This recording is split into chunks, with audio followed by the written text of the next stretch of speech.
আপনার বাড়ির পাশে আপন দুই ভাই মারামারি লাগছে, আপনি দেখলে কি করেন? অনেকে মজা নেয়, অনেকে কি করে মজা নেয়, আরেকটু লাগুক।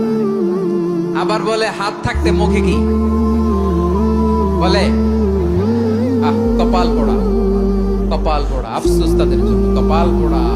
দুইজন ঝগড়া লাগলে মিলিয়ে দিলে যে কত সওয়াব, এটা আমরা অনেকে জানি না। দুইজন ঝগড়া লাগছে, আচ্ছা আপনাদের কোথাও এলাকায় আগুন লাগলে আপনারা কি ঢালেন? পানি। অনেকে ওই জায়গায় তেল ঢালে, এরকম ডাকাইতেছে না? নাই, আগুন নিভানোর জন্য ঢালতে হবে কি? একদল এখানে কি ঢালে? আল্লাহ তাআলা এরকম মাইন্ডসেটের মানসিকতার হওয়া থেকে আমাদেরকে তুমি বাঁচাও। ঝগড়া লাগলে মিলিয়ে দিবেন। কি করবেন? দুইজনের মধ্যে দেখলেন যে সম্পর্ক খারাপ, একজনরে বললেন, ভাই সে তো ওই দিন আপনার ব্যাপারে অনেক প্রশংসা।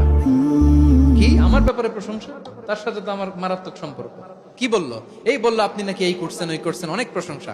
লোকটার মন খুশি হয়ে যাবে তার ব্যাপারে, ঠিক কিনা? আবার তার সাথে যার ঝগড়া, ওরে যে বলবেন, ভাই ওই দিন তো সে আপনার অনেক অ্যাপ্রিসিয়েশন করলো, অনেক। সে তো অবাক, কি বলে কি আমার?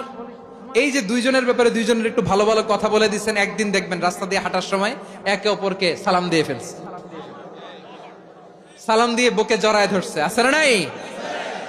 আবার মিলমিশ হয়ে গেছে। কিন্তু আমাদের স্বভাব হইলো, দুই প্রতিবেশী যদি একসাথে বসে একসাথে হাঁটে, দূর থেকে দেখলে আমাদের জলে, আছে না নাই?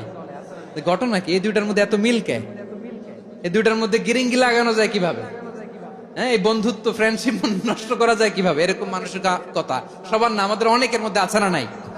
আল্লাহর কাছে তওবা করেন, এই মানসিকতার যেন আমরা না হই, আমরা মিলিয়ে দিব।